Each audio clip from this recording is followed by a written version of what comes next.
going to throw. One-on-one. Davis has it. Touchdown. Carolina wins. Carolina is the Coastal Division champion. Javonte Williams to the left of Howell. He'll send him out into the flat right side. Howell looking, standing tall, lets it go. Man there. Touchdown. Touchdown, Carolina. The pistol. Jackson behind him. Hands off to Jackson. He tried a jump pass, and it's intercepted. Surratt intercepts it. Holy cow, Carolina's going to win. And off to Javonte Williams again. Pops it to the left. Javonte leaps over a man, crosses the 50, trucks over a defender, spins by another. Goodness gracious, he's down to about the 15, and he did absolutely everything in one carry. Here's the shotgun snap to Aguilar. Drops back. Pressure coming. Aguilar floats it up. Incomplete. No flags. Head on back up the mountain. Carolina wins it in double overtime. Loftus out of the shotgun. Throws to the end zone. Incomplete. Incomplete. The bell belongs to us. Carolina wins it. 47-45 in double overtime. Bernard fields it at the 26. Heading to the far side. Gio at the 35. Gio, he's at the 50. No, he's not. Yes, he is. Gio is going to take it for a touchdown. Are you kidding me?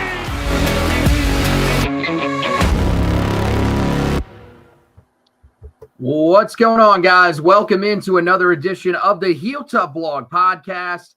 It's your host, Anthony Pagnotta, with you guys as always. Josh Marlowe alongside of me here this evening as we take you back to Saturday. We're going to recap what happened for the Tar Heels as they came away with a 38-20 victory over the Charlotte 49ers. A lot of good things that we can talk about, but one area in particular that was bad, and it was a group that allowed Charlotte to really stay around in this game. And so we'll talk to you guys about that. Have a couple of closing recruiting notes for you guys as well. If you're wondering, Carolina has landed 2 commitments on the 2026 recruiting trail within the past 2 days. And so I'll tell you a little bit about those. Not going to dive too deep on that. We're going to do a recruiting edition of the podcast later on this week, but just wanted to give you those updates. So make sure that you stick with us through the entire show. But as I said, the bulk of this podcast, as it should be, will be focused on Carolina's win over Charlotte. And look, 38-20, it was a comfortable win. Carolina, there was never a point in the game where you really thought Carolina was going to lose. It did get to 21-13 at one point of the third quarter, but Carolina was able to respond immediately with a touchdown. So you never really got to the point where you were that concerned about the Tar Heels losing this game. But it's a win, at least to me, where I felt like it should have been more comfortable. Not because I think the offense should have been that much better. I think it had more to do with the defense. But look, buddy, you disagree with me. You think that this is one. You were telling me the other day that there were some things that I was really just nitpicking. So why do you feel that way about this game? Because, I mean, I just felt like Carolina going up against a team that looked as bad as it did the week before against James Madison should have came away with a more significant victory.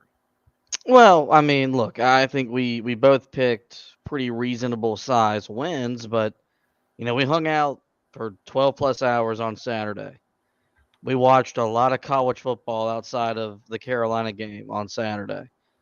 You look around the country, and you're seeing teams that haven't played well, but are winning. Like Notre Dame lost at home to Northern Illinois.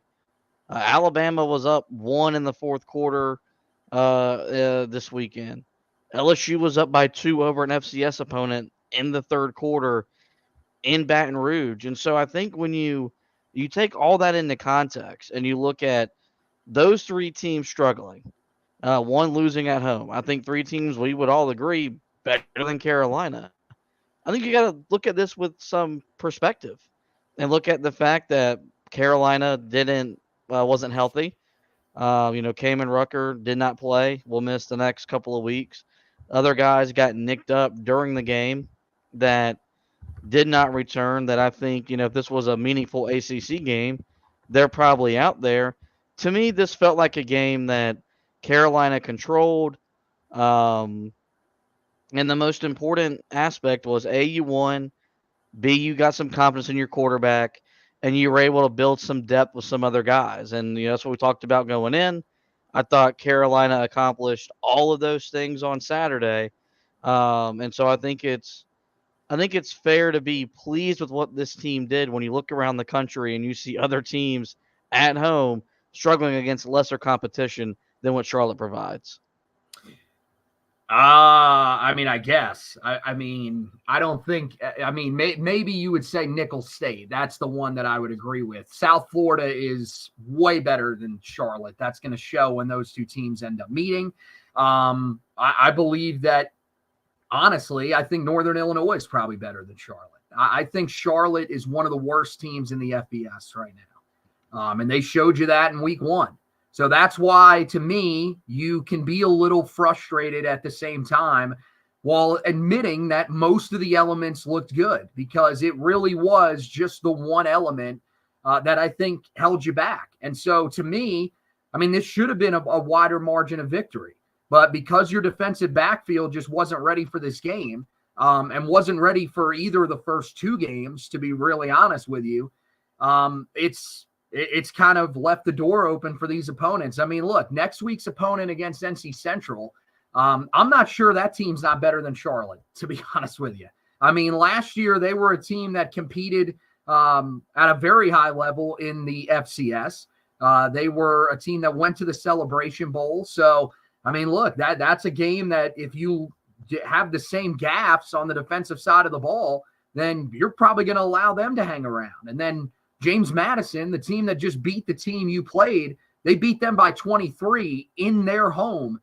You only beat them by 18 at home. So I think that's probably where some people might be looking at this and saying, why wasn't it a more significant victory? But you are right to a certain extent, because at the end of the day, a victory at this point in college football is a victory. Now, I'll say, I think at this point, you wonder if Carolina, hell, they might be better than Notre Dame, because Notre Dame, good God almighty, how the hell do you lose at home to Northern Iowa or Northern Illinois,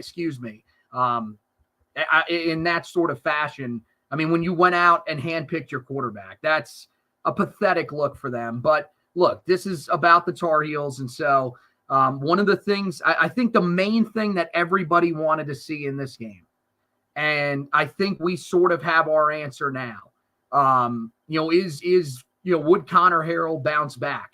And I thought for the most part he did. I think you can look at this performance from Conner Harrell and you can feel pretty good about what we saw from him. Were there throws that he missed? Oh, certainly. But are those things that I don't think are going to be correctable? No, I think that there's things that the coaching staff can work with him on.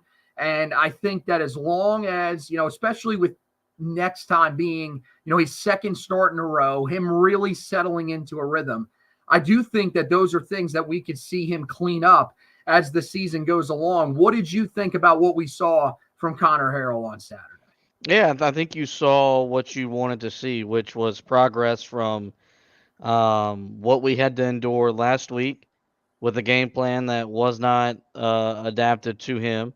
And I think you saw the ingredients of what made us believe in him after that bowl game. You saw them get him involved in the running game. And Mac Brown even said after the game, they got to do a much better job getting him on some bootlegs and some nakeds, just using his legs. They were a strength. They fit the offense. Getting the most out of this offense with him now running it. You saw the arm strength. You saw some throws that simply Max Johnson could not make. And as he gets more and more comfortable and this offense keeps on growing, will help this offense as you get deeper into the season. And so, look, I was pleased. It was a slow start. They kind of came out with a quick 3 and out. That second drive, I think they had a conversion on third down that really allowed them to go on that drive where they would go on and score. Once he settled in, I thought he was the Conner Harrell that we wanted to see, the Conner Harrell that I think Carolina fans that are on the fence needed to see. And now the goal and the challenge is to grow and build off that this week against North Carolina Central. So all in all, was pleased with what I saw from Conner Harrell because, Mac Brown said he's our quarterback, barring an unforeseen injury. And I think you saw reasons to believe in him being the guy that leads this team over the next 10 games. Yeah, no, I agree with that. I think,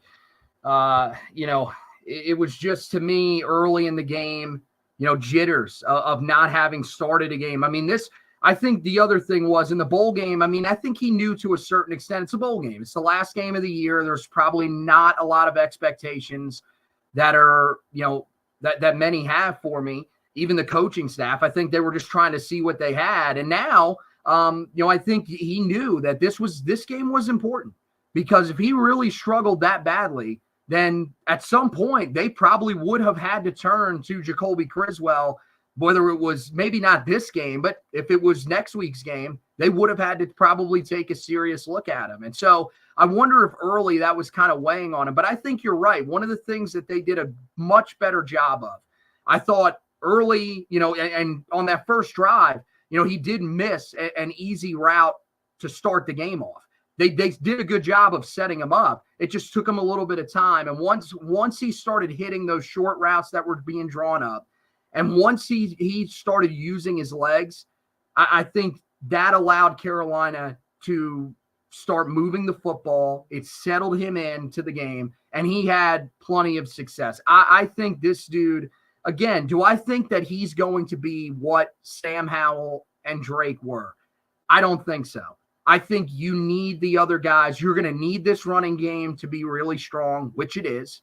You're going to need the receivers to step up and help him out at certain points, which I think they are capable of doing. And you're going to need that defense to keep playing the way that it is for the most part if this team is going to win at a high level. But do I think that this is a guy that can move this offense up and down the field, can get them, close to scoring the type of points that they're going to need to when they get to conference play to win? Oh, certainly. And the next couple of weeks are going to kind of ease him in before conference play starts. So, yeah, I like where everything's at heading out of this week. I think it's probably as good as a lot of us thought it could end up being, unless you just thought that this guy was going to break out.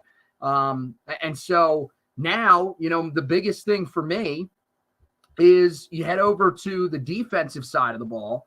And I mean, I think, we'll talk about the positives, but the biggest thing for me, the most frustrating part for me, was this defensive backfield. That was the thing that really let everything down because they allow 309 passing yards to Charlotte. That's the most that the Niners have had in a game since October 1st of 2022. Which, I mean, it's just, that's forever ago. And in college football, with how bad they were a year ago, and then how bad they looked throwing the football in the first game, that's the thing that is most frustrating. Jeff Collins pointed it out when he talked in his presser today. The explosives were what killed them. Carolina allowed 8 passes of 20 or more yards down the field, and that just simply can't happen. Caleb Cost struggling really badly again. 2 huge plays that he allows to Jarius Mack.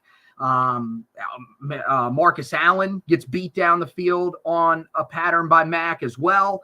And that's the thing. We said we wanted to see a little more consistency from Marcus Allen. We're not seeing that. We wanted to see Caleb Cost take a step forward from the bowl game. He's taken a step back. And the safeties, not nearly as impactful even in the run game as they were the previous week. Now, you could attribute that to the fact that, man, the guys up front were really just that good, which we'll talk about in a second. But especially, in terms of them helping over the top, nowhere to be found at certain points in this game. And that's what concerns me right now, because this is a group that we believed in so much in the preseason. And so far in the first 2 weeks, they have really, really struggled. Well, I mean, I think you go back to the Minnesota game. They gave up, 244 yards of total offense in that game. So I have a hard time being upset about what they did in that game on the road against a power conference opponent. Was Saturday great? No. I don't think you like seeing your guys get beat by a group of 5 talented wide receivers. But that's the reality of the situation. I think it's important to point out you not having your best pass rusher did make it easier on Charlotte to protect Carolina up front as well. I think what we're also what we got to take into account is as good as they look in preseason and training camp, all that's scripted. You know what you're going up against. You know what you're seeing because you're going against your same the same guys every single day. And I think what Jeff Collins has to do is now that we're in season mode and we're putting stuff on tape and on film, really adjust to his personnel and the way that they're being attacked. And so I think that's going to be the difference is okay, is he able to make the adjustments that Jay Bateman, Gene Chizik weren't able to make when the passing defense struggled. If we're sitting here and in the next 2 weeks we're giving up pass plays like we did on Saturday, okay, we can have a legitimate conversation that this group was overrated, overhyped, whatever. I think Saturday was a blip in the radar. More of the fact you didn't have Kamen Rucker. I don't know how exotic the game plan was for Charlotte. And not that Mac Brown would ever say that publicly. Jeff Collins say that publicly. It wasn't the same aggressiveness we saw the week before. So I think you got to take that into account as well. So we got to see kind of what the next 2 weeks show us. But I'm not sitting here concerned that we're going to give up passing yards in bunches week in, week out because that Minnesota tape was real where they went on the road, a power conference opponent, and they really shut down their passing game. I mean, they didn't, though. I mean, they gave up 244 yards of total offense. But it doesn't matter. Last drive of the game, the most important drive, they give up how many passing yards to Max Brosmer, who was terrible for the majority of the night. He just missed a lot of guys. I mean, dude, Caleb Koss blew multiple coverages in that game, and he just got lucky that it didn't come back to bite him. So, I mean, that's the thing. Like him, I'm sorry, you're going to have to start rotating him out if it's going to look this bad. I loved him coming into the season because I thought he looked really good in that bowl game.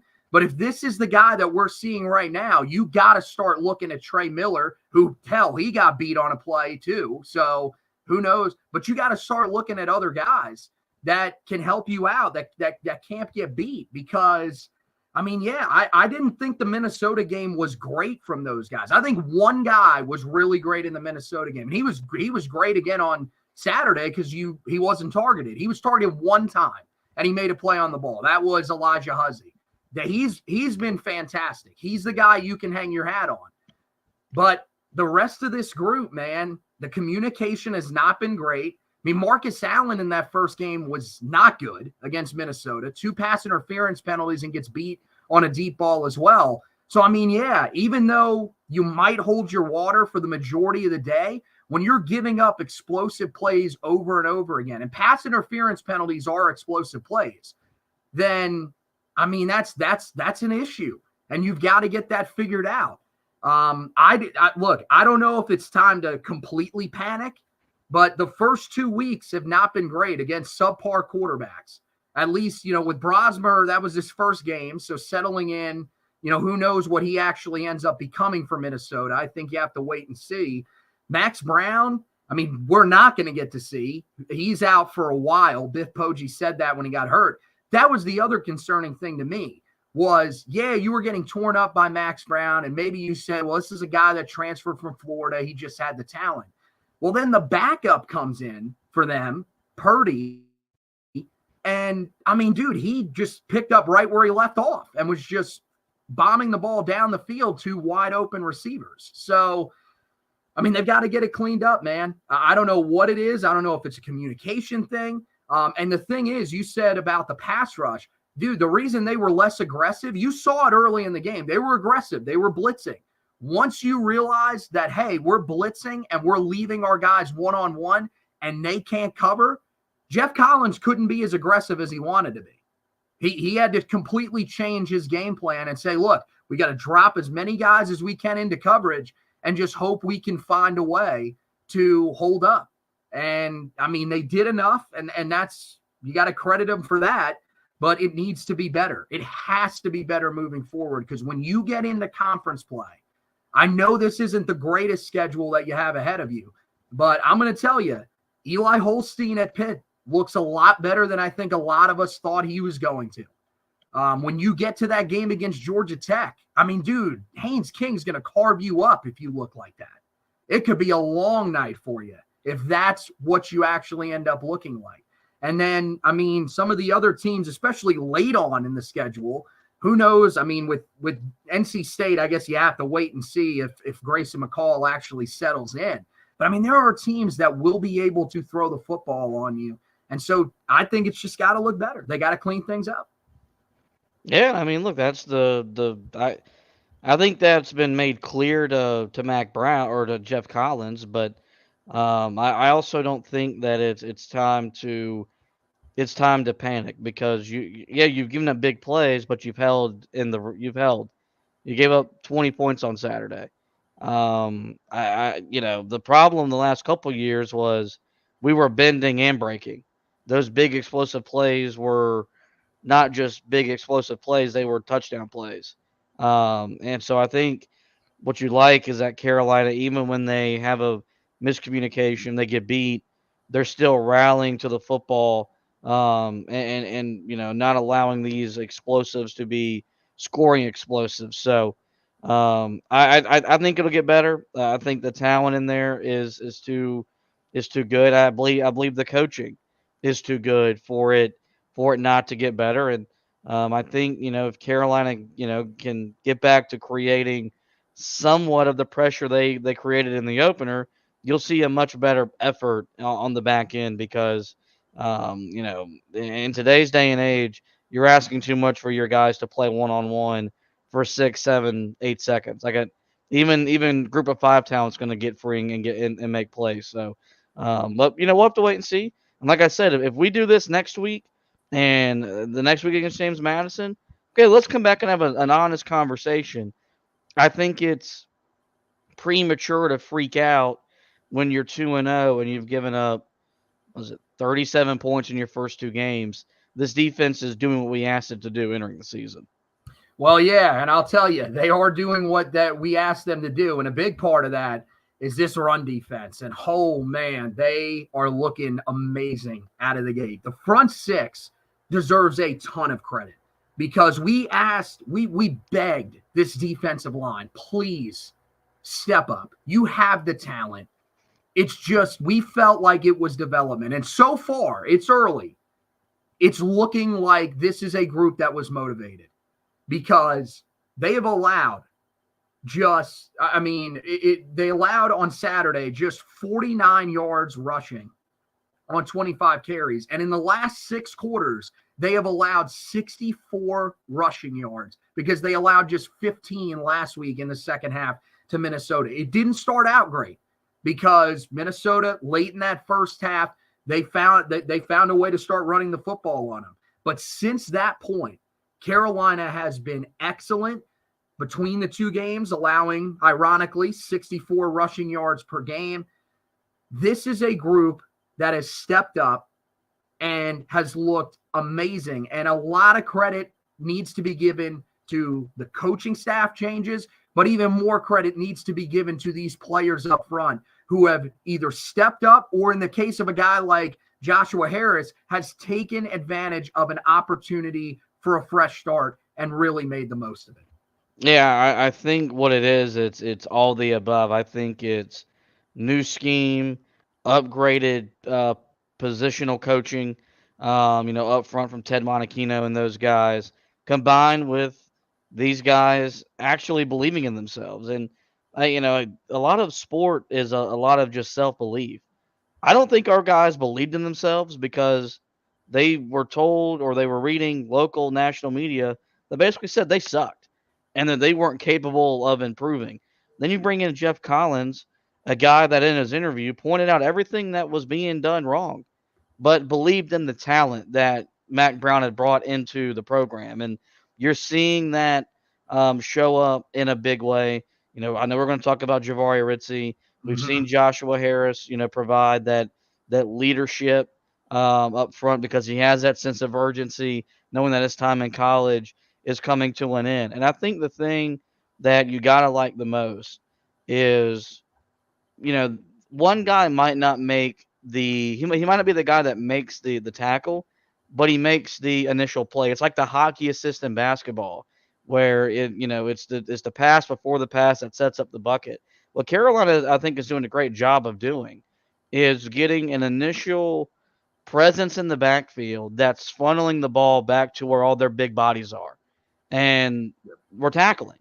And that's a big that's a big part of playing run defense, is really just funneling the ball to where all your guys are. Like, yeah, you can get off blocks and all that stuff, but you look at the teams that defend the run really well, they're able to force the runner back to where 4 or 5 dudes are waiting right there in their arms. And Carolina's doing a much better job of that so far this season. It's been a lot of fun to watch, and that could be a calling card for this defense moving forward, that, hey, we might give up plays in the passing game, but you're not going to run the ball on us. And that'll be a nice change of scenery, because in years past, teams that could throw it were teams that could run it.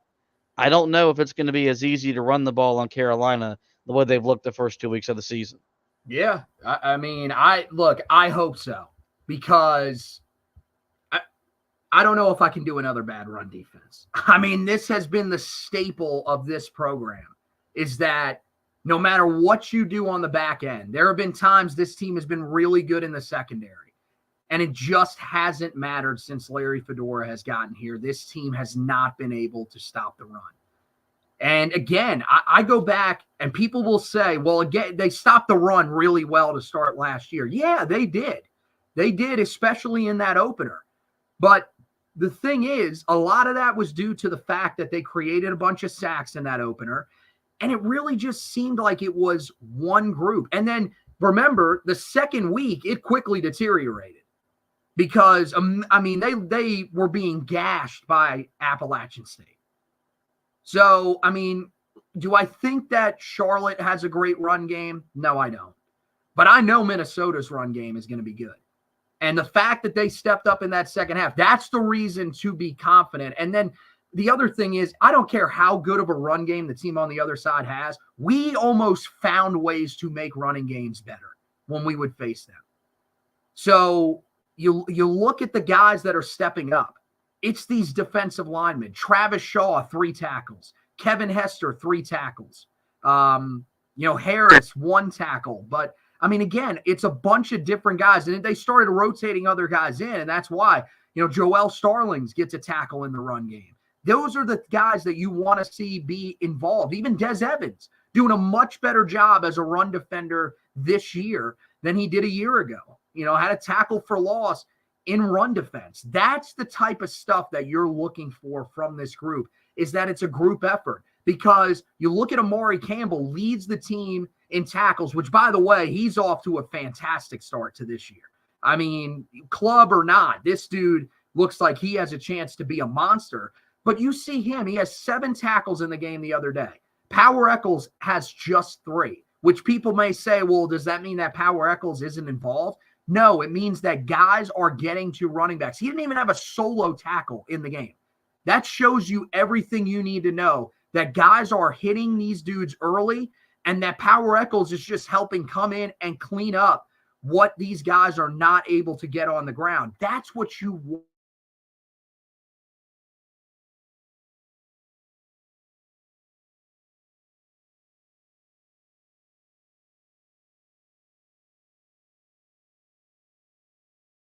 Or 12 of them are solo tackles.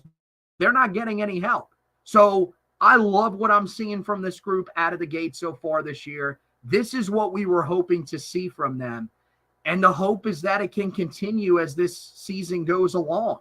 I think there's a great chance that it will. There are some good running games that they're going to face. There's some mobile quarterbacks that they're going to face. But I think this is one of the things that has been honed in on by this coaching staff is, if anything, please stop the run. We will figure out everything else as we go along. And so all these guys, I mean, on that defensive line that I listed off, they all deserve a lot of credit. Let's talk about the guy, though, that's really standing out from that group, and that's Jahvaree Ritzie. And, man, he deserves to be talked about by himself, because this dude is off to one of the most special starts to a season that we have ever seen. I couldn't find if there is a guy that has had 5 sacks in the first 2 games of the season. There are a ton of different guys that I would end up having to go through. But I do know that Inside Carolina during the game put up the stat that he is the first Tar Heel defensive lineman since 2013, Kareem Martin, to have 5 sacks in a 2-game span. He had 2 more in the game on Saturday. He is just wreaking havoc. And this is the type of guy that we thought we were going to see when he came to Chapel Hill. This is the guy that drew comparisons to Jeffrey Simmons coming out of high school, a guy, by the way, that was coached in college by Jeff Collins. So I don't know what has happened. I don't know who ended up unlocking Jahvaree Ritzie, but these first couple of games of the season have been amazing. And maybe I'm just being an optimist. I don't see this stopping for him the way that he's looked in these first 2 games. Yeah, I mean, I think the easy answer is that Jeff Collins has unlocked him. He's figured out the best way to utilize him, and I think another thing is he's in better shape. He's in better conditioning. You look at some of the plays he's made where he's running down, the quarterback or making plays in the backfield. He wasn't capable of making those plays in years past, and so you're seeing a guy that has finally got his body in the right condition to play his position, play it at a high level, and really be the enforcer and wear down the opposition, as opposed to being the guy that by the middle of the third quarter has his hand on his hips and is getting drove into the ground. And so, look, I've always had a soft spot for Jahvaree Ritzie. That's a guy that I've believed in, because you've seen it flash. It was all about it really all coming together and it becoming a consistent product for him. And through the first 2 games, that's what you've seen. And you've seen a guy that is capable of being the leader of the defensive line up front alongside Kamen Rucker, and really be a guy that is going to be a force for 12 games. And if Carolina can have that alongside Kamen when he gets back, I think Des Evans has been underrated to start the year. Mm-hmm. I don't think the stat sheet will tell you how productive he's been. If Carolina can get this type of defensive line play and keep it consistent, then this defense is not going to have the drop-off that we've seen them have in years past after fast starts. Because that's really where it all has gone wrong the last couple of years, is the defensive line becomes worn down, inconsistent, injured, whatever, and then all hell breaks loose. They've built some depth. I think the guys are more confident in what they're being asked to do. They're more capable of doing what they're asked to do. And you're seeing these guys flourish, which is a sign of great coaching by the coaching staff, but great perseverance by these players who have endured a lot of suckage and underachievement, and have they fought the good fight, and they're reaping the rewards now. And no one's doing that more than Jahvaree Ritzie. Yeah, and I think one of the other things that you really have to credit is the rotation up front. And I know they rotated guys last year, but the fact that Ritzie is seeming like he is pretty much ready to go every single time that there is a passing down is encouraging. It's what you've wanted to see from him, and really just from this defensive line as a whole. I mean, this dude is playing unbelievably to start the year. And so, hopefully that continues. I mean, you look, he played 25 snaps in the game the other day, but those snaps were effective. That's what you want to see. I think that was one of the biggest issues that this group had over the last few years, especially more with their edge rushers. But I think when you are using these guys for certain situations where you think they are better off to succeed, which I think that's when you look at Ritzy, obvious passing downs are where he's going to succeed. There's other guys that are more built to stop the run, like Travis Shaw and Joshua Harris. Those are guys that are built to be in there to stop the run. And then when it's obvious passing downs or when you think there's a chance, that's when you throw Ritzy back in, and he's made a difference. And it's a great start. The record for defensive tackle sacks, I should say, in a season is 9. I think the fact that he's got 5 through 2 games puts him in a really good spot to potentially break that record as the season goes along. But I mean, look, as long as he is able to provide consistent pressure throughout the year out of that defensive tackle spot, I think we'll be satisfied. Even sometimes if it doesn't result in the sack, him bringing that pressure, not allowing an easy step up or escape route through the middle like we've seen for quarterbacks over the last few years. That's the big reason why a guy came in last year, Tamon Fox, that's the reason why those types of guys weren't able to have even more productive years than they did, was because guys were not ready in the middle of that defense to step up and keep guys in the pocket. Now, you're getting that from one of your defensive tackles, and you look at this edge rusher group. I think you're right, man. Des Evans has gotten off to a good start. It's not talked about a lot because he hasn't finished plays with sacks, but that's unfortunately how it works for defensive linemen. We're here to tell you, though, what we've seen from him, we've really liked. And then, yeah, when you get Kamen Rucker back in there, this is a group that is more than capable of getting after the passer at a consistent rate and making life a little more hellish for quarterbacks than it was in the past few years. One other guy that really shined, you go back to the offensive side of the ball, and guys, I know that a lot of people love Darwin Barlow, and he ended up having to sit out this game with an injury. Carolina's found their number 2 running back, and it's Davian Gauss. 16 carries, 105 yards, and a touchdown. He did everything that you could want him to do, because he did exactly what I saw when I watched his high school film and fell in love with the kid and thought, this is a guy that people that are criticizing him, I just don't know if they've actually watched the kid on tape or if they're just speculating. He was incredibly decisive, which is something that is great, and you want to see that from guys that are freshmen, because freshmen sometimes when they enter games, they're trying to make the big play.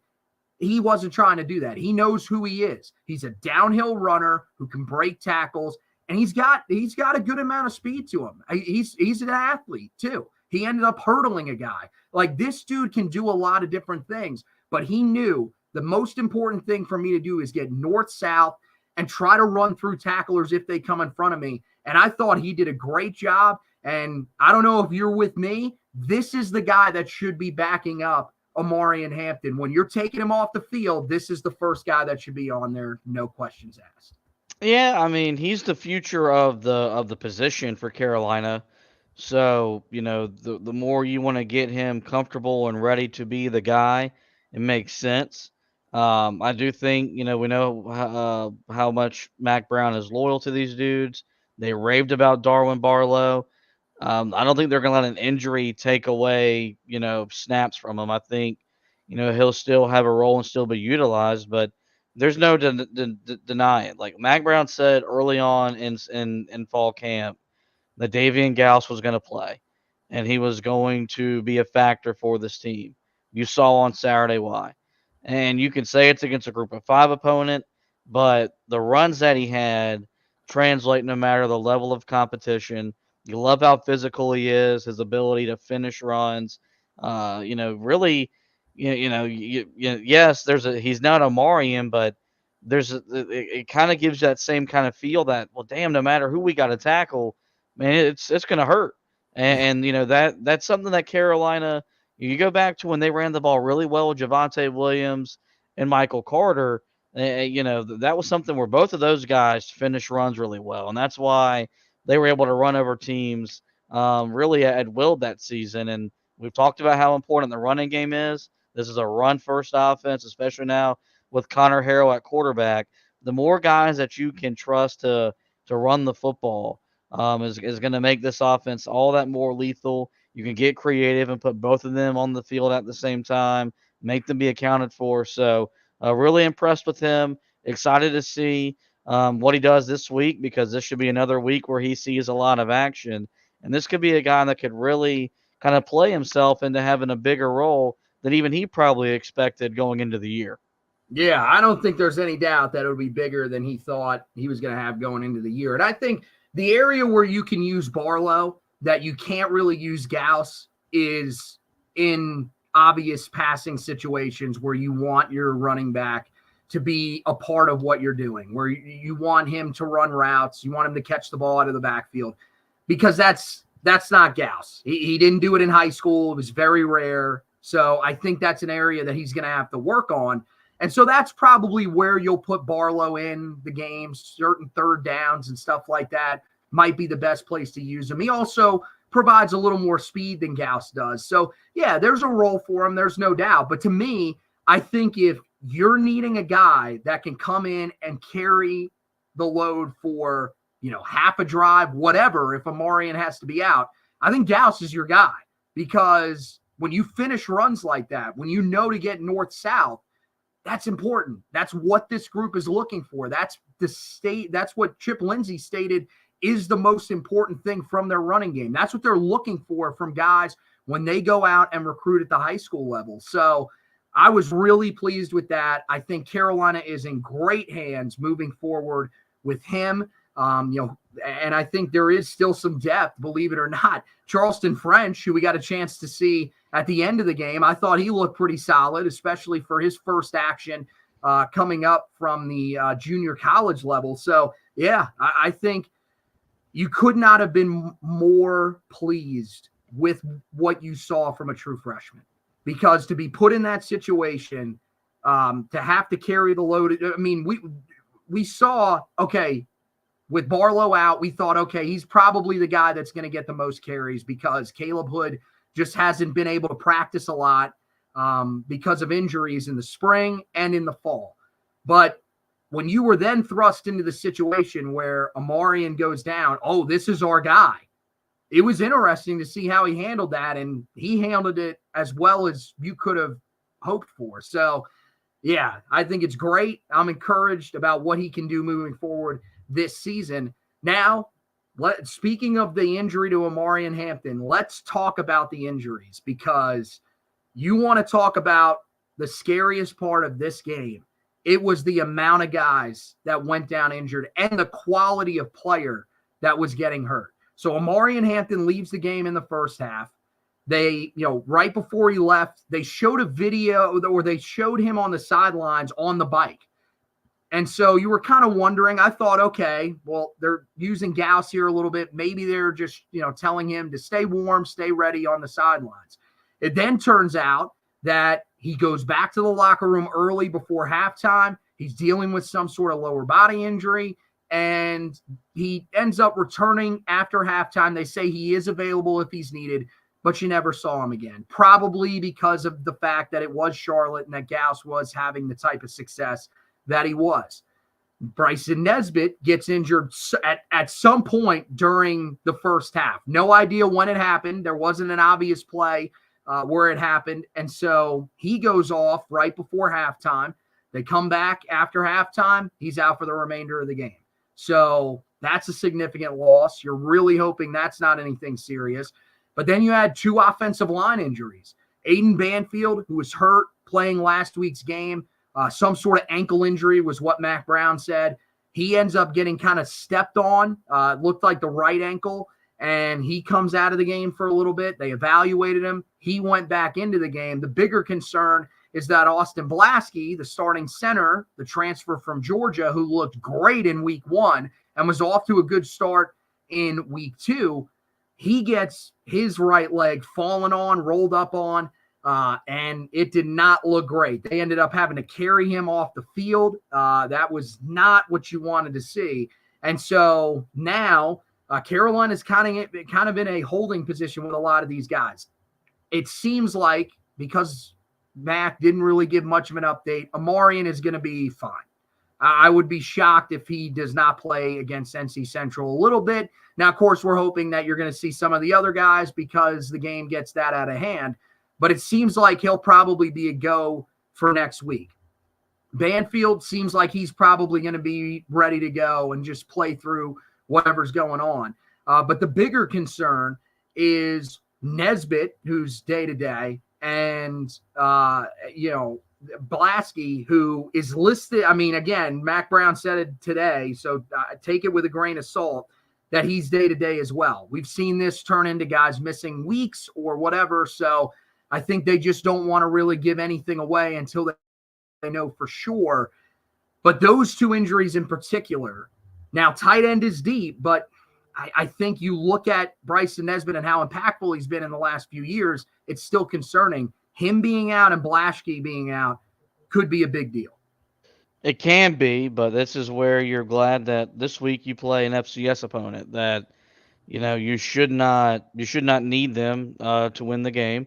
And maybe, depending on where you're at the next week against James Madison, you should not need them to win that game. And so you don't like it, but if there was a good time to be a little bit banged up, this is the part of the schedule where you feel you can navigate the injuries. And we knew at some point this was going to happen. This is a game of attrition. Carolina kind of came out of camp really, really healthy. They were in a really, really good spot. And in 2 weeks, you've got guys dropping like flies. We don't know the extent of these injuries. I think, some guys probably could have played on Saturday if it was an ACC game, but it wasn't.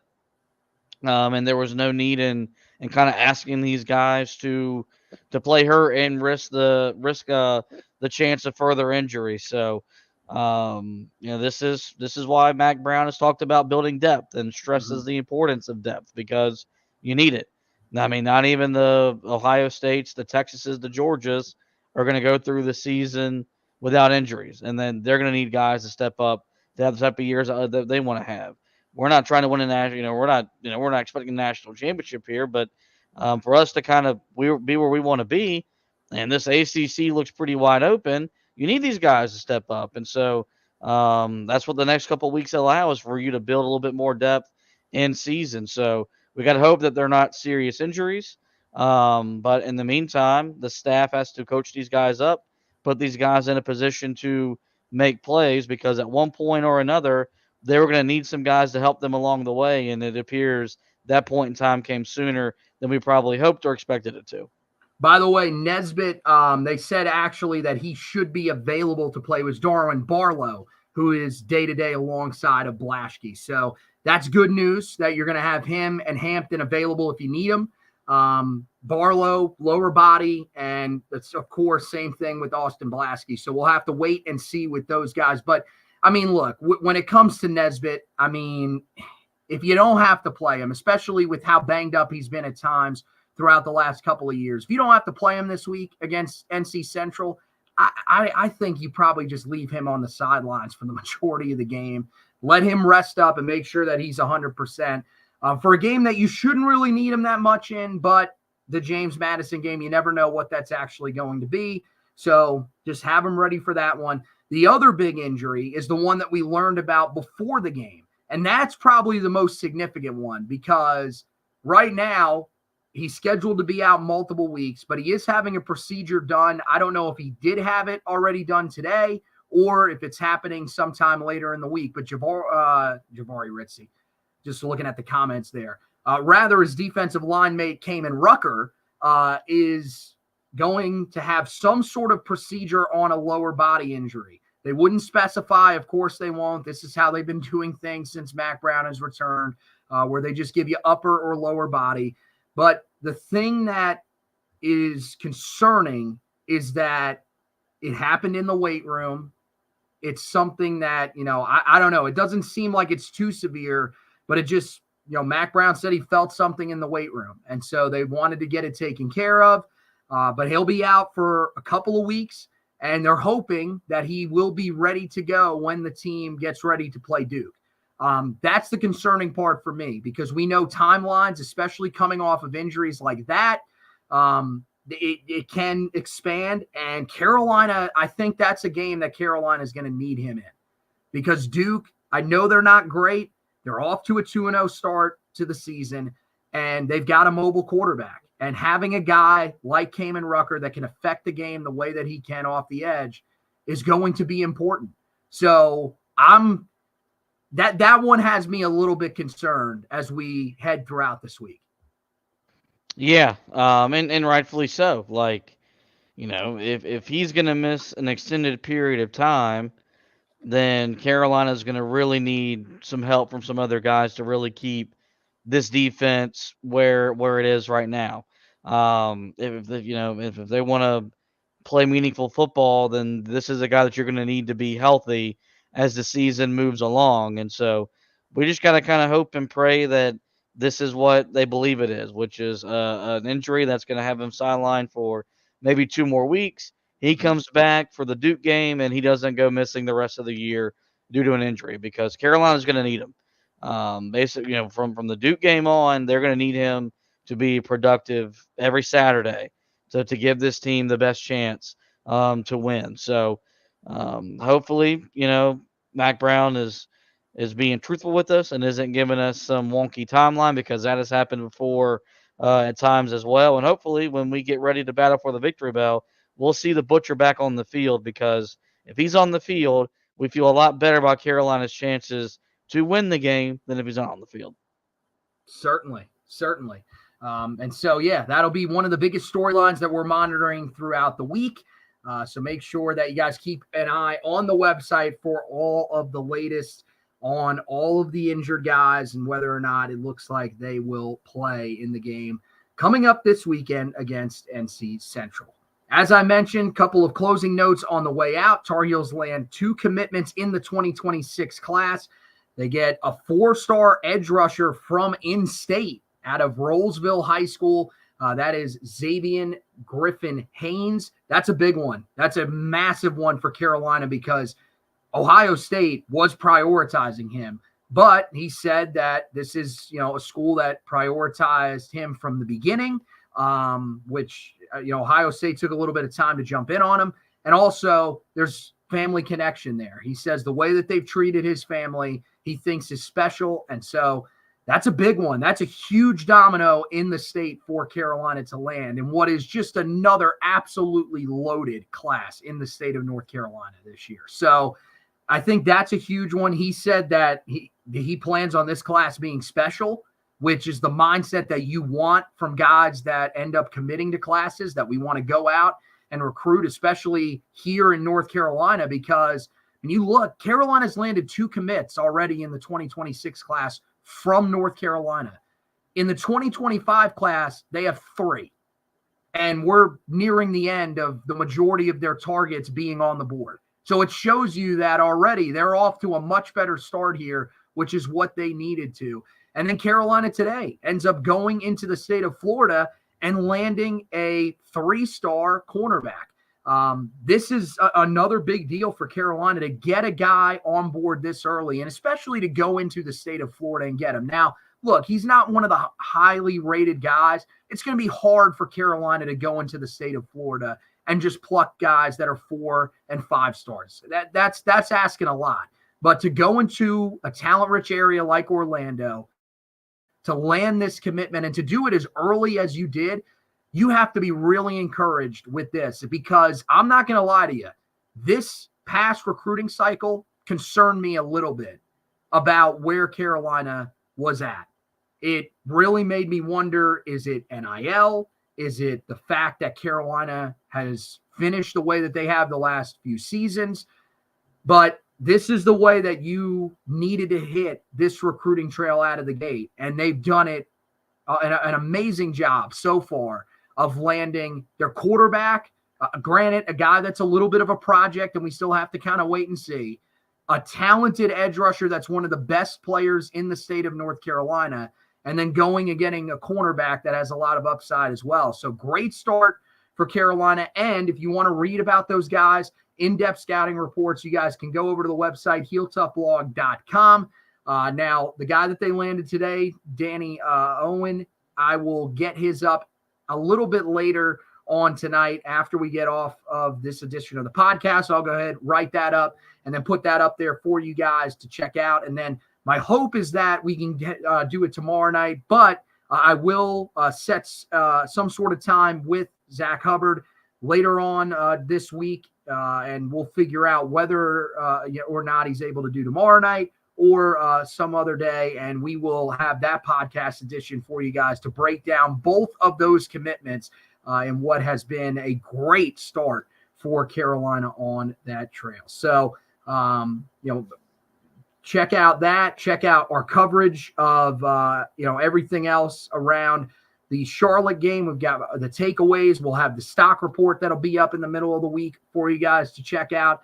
And then, we'll roll straight into coverage of the game against North Carolina Central. That should be a game that, will be a lot of fun for Carolina, hopefully. So we'll get you ready for that one. And then we'll be doing the same things that we've been doing here when it comes to the recap and the recap podcast for you on that front. Meanwhile, basketball side of things, keeping you up to date on any of the offseason news that's going on. And the next edition of the podcast for the Four Corners, you are going to want to check it out because we'll be talking, that's right, Smith Center options moving forward, whether they should renovate, rebuild on site, or potentially move to one of the other sites that they listed the other day. 6 sites that they're deciding between, and we'll break down what we think of those sites and which ones we think are the best. So make sure that you are keeping an eye out for that podcast. We'll tweet it out. We'll post it here on the Heel Tough blog, Facebook, and Twitter pages. So make sure you keep an eye out for that. And you can always, of course, check out the podcast feeds wherever you listen to your podcast, whether it's that podcast or this podcast. If you want to go back and listen, I know tonight the connection has been a little rough. So if you guys want to go back and check it out, or if you missed any part of the podcast, make sure you check it out wherever you get your podcast. But for now, that's going to wrap it up for this edition of the podcast. Want to thank Josh for hosting with me. Want to thank you guys for watching and listening. And as always, go Tar Heels.